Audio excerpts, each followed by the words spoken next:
Hello students, मैं आर्यन गुप्ता स्वागत करता हूं आपका इस वीडियो में, जिसमें आज हम लोग पढ़ेंगे प्रकाश के ध्रुवण के टॉपिक को आगे बढ़ाते हुए। आज की इस क्लास में हम लोग देखेंगे ब्रूस्टर का नियम। ब्रूस्टर का नियम बच्चों अब की बार बोर्ड एग्जाम की पॉइंट ऑफ व्यू से बहुत ही इंपॉर्टेंट टॉपिक है। चाहे वो आपका यूपी बोर्ड हो या बिहार बोर्ड हो या एमपी बोर्ड हो, कोई भी बोर्ड हो, सबके लिए ये टॉपिक बहुत ही इंपॉर्टेंट है, बहुत ही मोस्ट इंपॉर्टेंट टॉपिक है। किसी किसी बोर्ड में ये जो टॉपिक है मतलब कट गया है अब की बार, लेकिन कुछ बोर्डों में ये बहुत ही इंपॉर्टेंट है। तो वीडियो बहुत ही इंपॉर्टेंट होने वाली है। आप लोग बिना स्किप किए हुए वीडियो को पूरा देखिएगा और वीडियो पसंद आए तो वीडियो को लाइक कीजिएगा। वीडियो देखने के बाद अगर आप लोग इसका पीडीएफ चाहते हैं तो पीडीएफ आपको हमारे टेलीग्राम चैनल पर मिलेगा, जिसका लिंक मैं नीचे आपको डिस्क्रिप्शन बॉक्स में दे दूंगा। तो चलिए शुरू करते हैं आज की अपनी क्लास, जिसमें हम लोग पढ़ेंगे ब्रूस्टर का नियम। तो ये एक नियम है, ठीक है, नियम है। इसके कुछ स्टेटमेंट है जो हम आपको बताएंगे और उसको फिर फिगर के द्वारा आपको समझाएंगे, फिर उसको हम प्रूव भी करेंगे, ठीक है ना। तो आज की क्लास में हम लोग यही करने वाले हैं। तो चलिए शुरू करते हैं। पहले ये समझते हैं ब्रूस्टर का नियम क्या है। तो ब्रूस्टर ने सन 1811 ईस्वी में ब्रूस्टर ने ये बताया कि जो है जब कोई प्रकाश किसी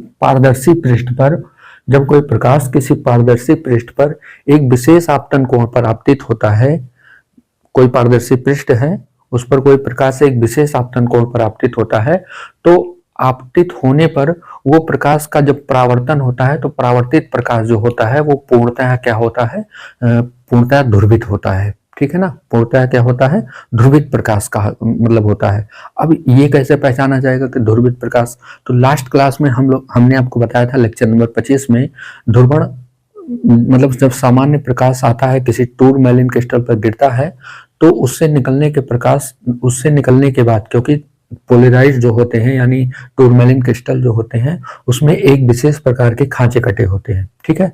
तो उससे निकलने के पश्चात जो है प्रकाश के कण के जो कंपन होते हैं वो केवल हमें एक दिशा में देखने को मिलते हैं, तो उसे बोला जाता है समतल ध्रुवित प्रकाश, ठीक है ना। तो यहाँ पर परावर्तित होने के बाद प्रकाश जो है केवल हमें एक दिशा में मिलता है, इसी को क्या कहा जाता है, उस आपतन कोण को क्या बोलते हैं, ध्रुवण कोण बोलते हैं, ठीक है। ब्रूस्टर ने ये बताया कि जो विशेष कोण है उसको क्या बोला जाता है, ध्रुवण कोण बोला जाता है। तो मैं यहाँ पर इसको प्रूव करता हूँ। देखिए, जैसे मान लीजिए ये कोई एक पृष्ठ है, ठीक है, पारदर्शी पृष्ठ है, ये एक पारदर्शी पृष्ठ है, ठीक। इस पारदर्शी पृष्ठ पर कोई प्रकाश आपतित हो रहा है और कैसा प्रकाश है, अध्रुवित प्रकाश है, ठीक। यहाँ पर कोई अध्रुवित प्रकाश आपतित हो रहा है। तो अध्रुवित प्रकाश है तो इसके कंपन हमें सभी दिशाओं में देखने को मिलेंगे, ऐसे भी, ठीक, और ऐसे भी और ऐसे भी, ठीक। ऐसे आगे ही ये बढ़ता चला जाता है क्योंकि अध्रुवित प्रकाश है। ये इधर भी रहता है, सभी दिशाओं में कंपन समान रूप से होते हैं, तो उसी को क्या बोला जाता है, अध्रुवित प्रकाश बोला जाता है, ठीक है। अब ये जो होता है ये एक विशेष आपतन कोण पर इस पर आपतित होता है, ठीक है। तो यहाँ पर आपको समझना पड़ेगा, हमने आपको फर्स्ट लेसन में ही पढ़ाया था, इसके फर्स्ट लेसन में, कि जब कोई प्रकाश किसी पारदर्शी सतह पर आपतित होता है तो वहां पर तीन घटनाएं एक साथ होती हैं, ठीक है। जब कोई प्रकाश किसी पारदर्शी सतह पर आपतित होता है तो तीन घटनाएं एक साथ होती हैं। कौन सी तीन घटनाएं एक साथ होती हैं? पहला तो एक तो आपका क्या होता है, परावर्तन होता है, ठीक है। जब कोई प्रकाश किसी पारदर्शी सतह पर आपतित होता है तो पहली घटना ये होती है कि प्रकाश जो है वो क्या होता है, परावर्तित होता है। दूसरी घटना ये होती है कि प्रकाश अपवर्तित होता है और तीसरी घटना हमारी होती है प्रकाश का उसी पृष्ठ पर कुछ क्या हो जाता है, अवशोषण हो जाता है। इसका हमने आपको एग्जाम्पल भी बताया था, अगर आप लोगों को याद हो तो हमने एक पानी का एग्जाम्पल दिया था कि जैसे मान लीजिए कहीं तालाब है या कोई पोखरा है, उसमें पानी भरा है, कोई गड्ढा है उसमें पानी भरा है और पानी बिल्कुल साफ है, ठीक है ना। तो जब हम उसमें ऐसे देखते हैं तो पानी के तल पर, जो गड्ढे का तल है, उस तल पे जो चीजें पड़ी होती हैं, पत्थर हो गया, कंकड़ हो गया, जो कुछ भी हो गया, वो चीजें हमें दिखाई देती है। इसका मतलब प्रकाश जो है वो बाहर से वायु से सीधे जल में जा रहा है, तभी तो पानी के अंदर जो पत्थर पड़ा है वो हमें दिखाई दे रहा है। तो ये हो गया अपवर्तन, ठीक है। और उसके बाद वो पत्थर हमें दिखाई दे रहा है, तो इससे क्या हो गया, प्रकाश का अपवर्तन हो गया। और उसके बाद कुछ हम मतलब हमारा जो चेहरा है वो भी पानी में दिखाई दे रहा है, ठीक है। तो इसका मतलब ये क्या हो गया, परावर्तन हो गया प्रकाश का।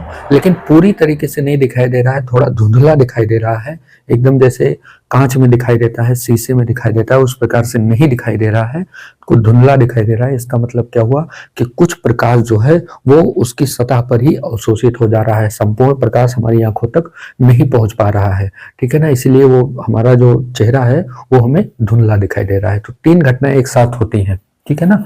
पहली घटना क्या होती है, परावर्तन, दूसरी अपवर्तन, और उसके बाद तीसरी घटना होती है अवशोषण, ठीक है। फर्स्ट लेसन में ये हमने आपको बताया था, सेकंड फिजिक्स का फर्स्ट लेसन।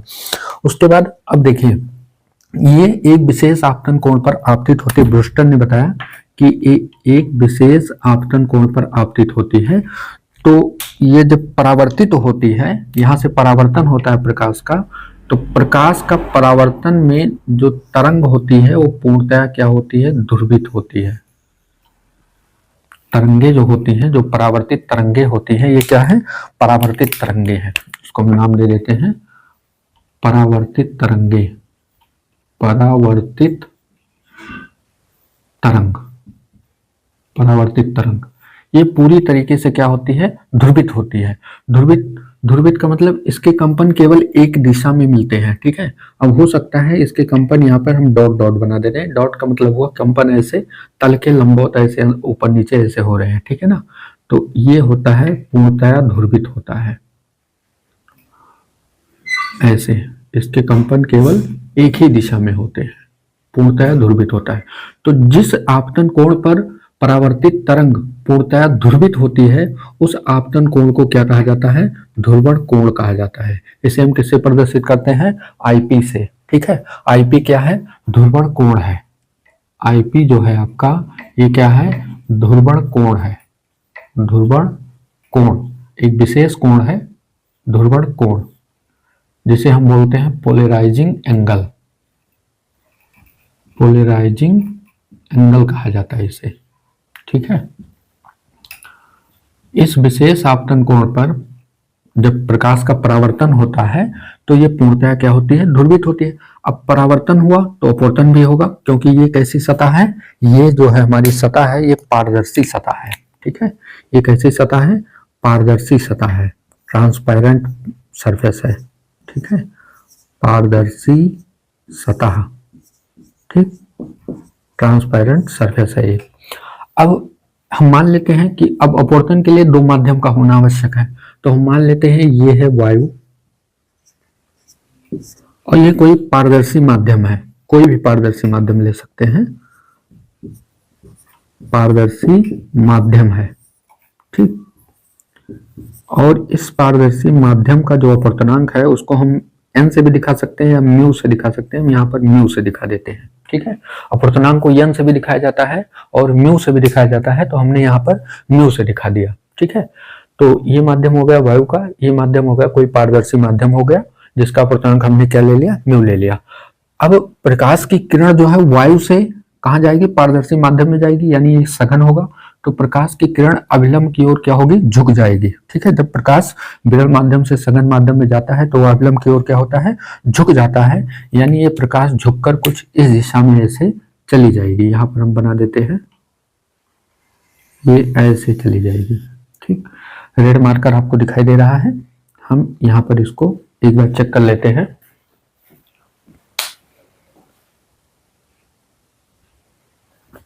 थोड़ा इसको डार्क कर देते हैं, कम दिखाई दे रहा है आपको, इसको हम थोड़ा डार्क कर देते हैं,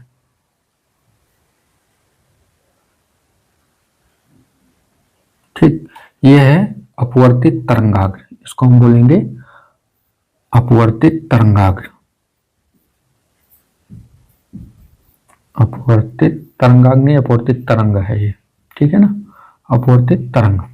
तो अपवर्तित तरंग जो होती है, ये तो परावर्तित तरंग पूर्णतया ध्रुवित होती है, ठीक है। परावर्तित तरंग जो होती है ये पूर्णतया ध्रुवित होती है, परावर्तित तरंग पूर्णतः ध्रुवित, ठीक है। हम यहां लिख देते हैं, ये पूर्णतः ध्रुवित होती है, पूर्णतया ध्रुवित होती है। ठीक, ये बताया किसने? ब्रूस्टर ने। ठीक है, लेकिन अपवर्तित किरण जो है ये पूर्णतः ध्रुवित नहीं होती। ये कैसी होती है? आंशिक ध्रुवित होती है।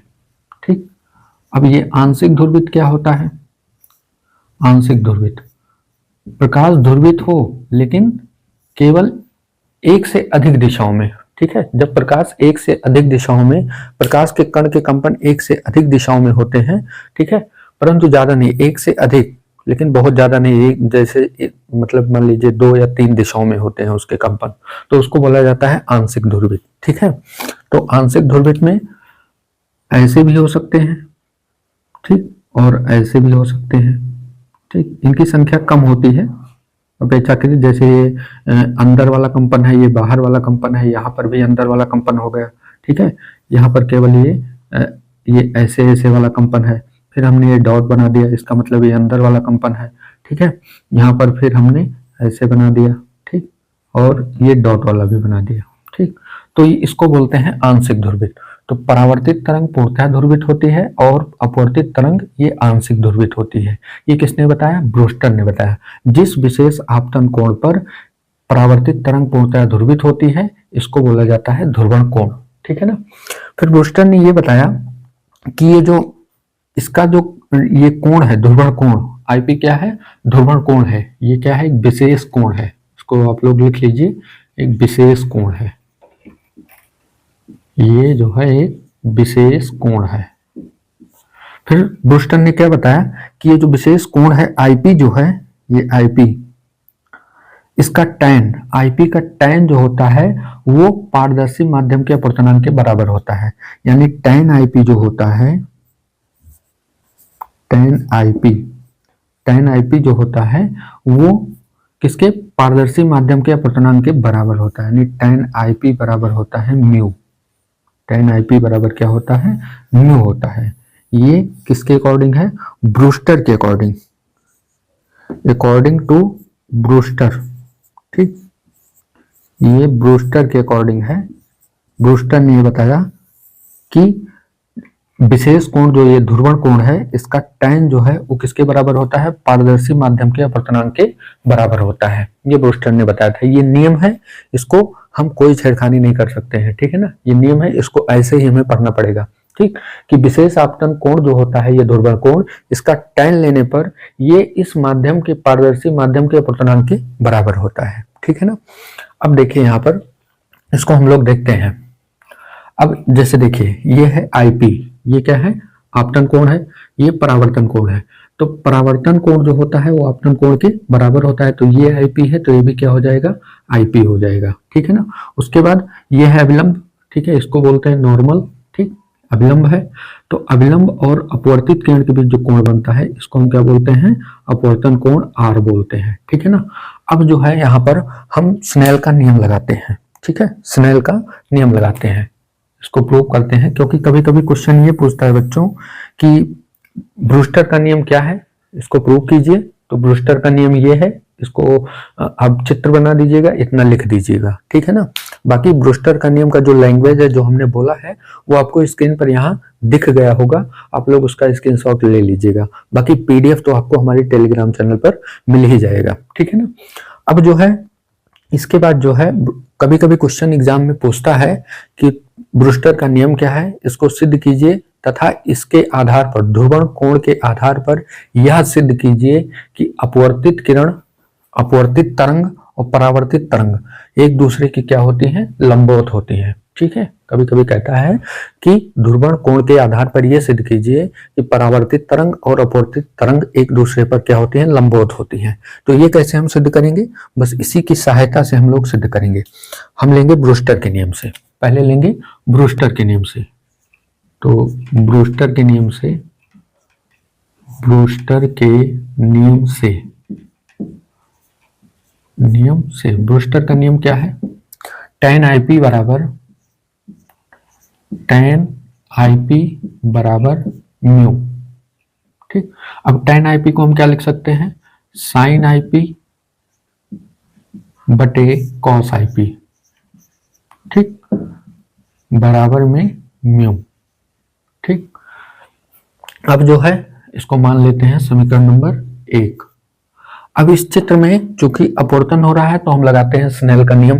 ठीक, चित्र में यहां लिखेंगे, चित्र में स्नेल के नियम से, स्नेल के नियम से, स्नेल का नियम क्या कहता है कि साइन आई बटे साइन आर बराबर होता है किसके, एन के। ये एन क्या होता है, माध्यम का अपवर्तनांक होता है। ठीक है, अब साइन आई बटे sine R, sine I, sine I, I यहां पर क्या है, आई पी है, तो साइन आई पी बटे साइन आर, साइन आर क्या है, आर है, तो इसको हम साइन आर ही लिखेंगे। ठीक, बराबर में अपवर्तनांक क्या है इसका, म्यू है। ठीक है, इसको हम क्या दे देंगे, म्यू दे देंगे। ठीक, इसको हम मान लेंगे समीकरण नंबर 2। ठीक है, अब समीकरण 1 और समीकरण 2 दोनों किसके बराबर है, म्यू के बराबर, यानी दोनों अपवर्तनांक के बराबर है। तो हम इन दोनों का RHS भी क्या होगा, सॉरी LHS है, ये RHS है, तो RHS दोनों का सेम है, तो LHS भी क्या हो जाएगा, बराबर हो जाएगा। यानी समीकरण 1 व 2 से लिखेंगे, समीकरण 1 व 2 से, 1 व 2 से दोनों वैल्यू आपस में बराबर हो जाएंगी। साइन आई पी बटे कॉस आई पी बराबर होगा साइन आई पी बटे साइन आर। ठीक, समझ में आया इतना बच्चों आप लोगों को। अब जो है ये साइन आई पी दोनों कट जाएगा, क्रॉस मल्टीप्लाई करवा लेंगे इसका, तो साइन आर बराबर हमें क्या मिलेगा, cos I P, cos I P. अब जो है हमें इस कॉस आई पी को हम अगर चेंज कर दें साइन में, तो साइन भी हमारा क्या हो जाएगा, खत्म हो जाएगा। तो यहां पर देखिए हम करते हैं एक लाइन डालकर, साइन आर बराबर, साइन आर बराबर कॉस आई पी को हम क्या लिख सकते हैं, साइन 90 माइनस आई पी। ठीक, साइन 90 माइनस थीटा क्या होता है, कॉस थीटा, तो कॉस आई पी आ जाएगा, थीटा की जगह क्या है, आई पी है। अब इसके बाद साइन से साइन कैंसिल हो गया, आर बराबर क्या मिलेगा हमें, 90 माइनस आई पी। ठीक, आई पी को इधर कर लेंगे, तो आर प्लस आई पी बराबर क्या हो जाएगा, 90 हो जाएगा। ठीक, आर प्लस आई पी बराबर क्या हो जाएगा, 90 हो जाएगा। अब यहाँ पर थोड़ा फिगर समझिए, आर क्या है, अपवर्तन कोण है। ठीक, ये आर क्या है, अपवर्तन कोण है, आईपी क्या है, ध्रुवण कोण है। तो अपवर्तन कोण और ध्रुवण कोण का योग जो है वो कितना है, 90 है। यानी इस आईपी का, इसका और इसका इतना योग पूरा कितना है, 90 है। अब ये है एक सीधी लाइन, ये क्या है, एक सीधी लाइन है। पूरा एंगल कितने का है, 180। ठीक है, हम यहाँ पर बना देते हैं इसको, पूरा एंगल, ये पूरा एंगल जो है यहां से लेकर पूरा ये कितना है, 180 है। लेकिन ये आईपी और आर ये कितना है, 90 है, तो ये वाला कितना होगा, ये भी आपका कितना होगा, 90 होगा। ये पूरा एंगल कितना होगा, 90 होगा। ठीक, क्योंकि ये और ये मिलके कितना है, 90 है, तो ये कितना होगा, 90 होगा, तभी तो पूरा कितना होगा, 180 होगा। ठीक है ना। अब 90 होने का मतलब ये हो गया कि परावर्तित तरंग और ये है अपवर्तित तरंग, इनके बीच का कोण कितना है, 90 है। इसका मतलब ये हो गया कि परावर्तित तरंग और अपवर्तित तरंग एक दूसरे पर क्या होती हैं, लंब होती हैं। ठीक है ना। इसको हम लिख सकते हैं कि अतः स्पष्ट है, अतः स्पष्ट है, स्पष्ट है कि परावर्तित तरंग, परावर्तित तरंग और अपवर्तित तरंग, और अपवर्तित तरंग, अपवर्तित तरंग, अपवर्तित तरंग लंबवत होती है। परावर्तित तरंग, स्पष्ट है कि परावर्तित तरंग और अपवर्तित तरंग परस्पर क्या होती है, लंबवत होती है।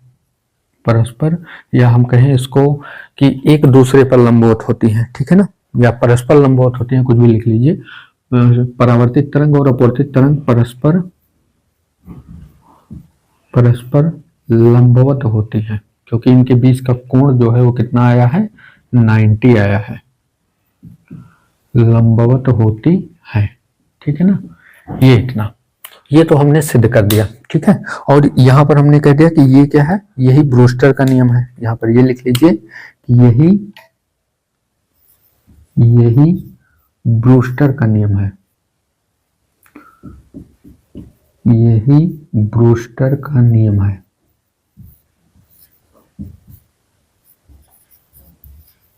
अगर केवल ब्रूस्टर का नियम आता है तब तो आपको यहां तक कर देना है, ठीक है।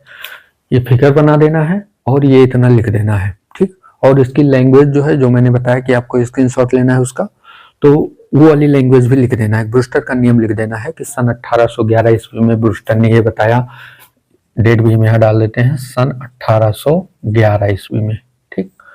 सन 1811 ईस्वी में ब्रूस्टर ने बताया था, ठीक। तो उसकी लैंग्वेज यहाँ पे लिख देना है, फिगर बना देना है, और आपको ये नियम, ये इतना 10 IP बराबर म्यू लिख देना है। यही ब्रूस्टर का नियम है। तो आपको ये 2 या 3 नंबर में, 2 नंबर में पूछेगा तब आपको इतना लिख देना है। लेकिन अगर साथ में ये कहता है कि ध्रुवण कोण के आधार पर ये दिखाइए कि परावर्तित तरंग और अपवर्तित तरंग परस्पर लंबवत होती हैं, तब हमें इतना इसको आगे करना पड़ेगा, ठीक है ना। ये हो गया आपका टॉपिक, ठीक। कभी कभी इसी में देता है क्वेश्चन कहता है, आगे कंडीशन बना के देता है कि सिद्ध कीजिए कि क्रांतिक कोण और ध्रुवण कोण में संबंध क्या है, ठीक। या कभी कभी देता है ध्रुवण कोण और क्रांतिक कोण में क्या संबंध है। तो हम जानते हैं, यहां पर हम लिख देते हैं, छोटा सा है, हेडिंग डाल देंगे, ध्रुवण कोण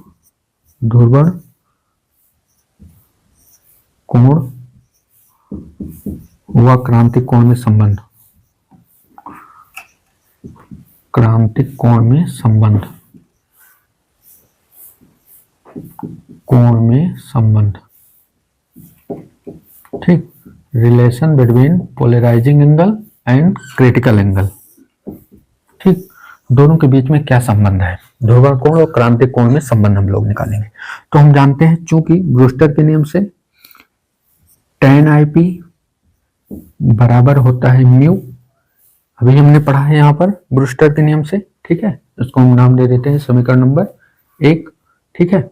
उसके बाद जो है, तथा क्रांतिक कोण में हमने क्या पढ़ा है कि 1/2, या हम कहें n बराबर होता है 1 में साइन सी, ठीक।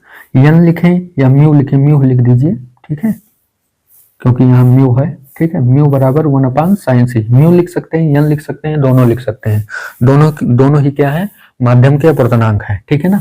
तो चाहे म्यू लिखिए या n लिखिए, तो म्यू बराबर 1 साइन सी, इसको हम नाम देते हैं समीकरण नंबर 2। यहाँ भी दोनों म्यू के बराबर हैं, तो यहाँ पर हो गया समीकरण 1 व 2 से, समीकरण 1 व 2 से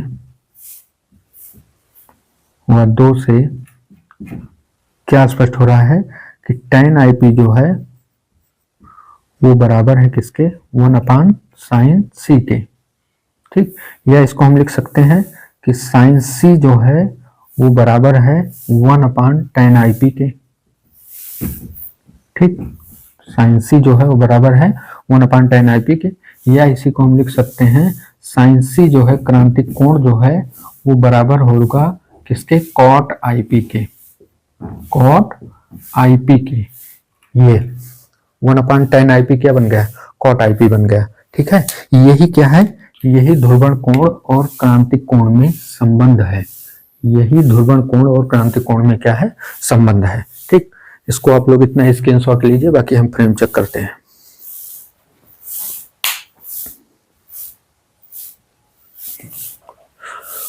पूरा बच्चों आपको कंप्लीटली दिखा होगा, आपने स्क्रीनशॉट ले लिया होगा। मैं एक बार फिर से इसको रिवाइज करवा देता हूं, जल्दी से आप लोग देख लीजिए इसे।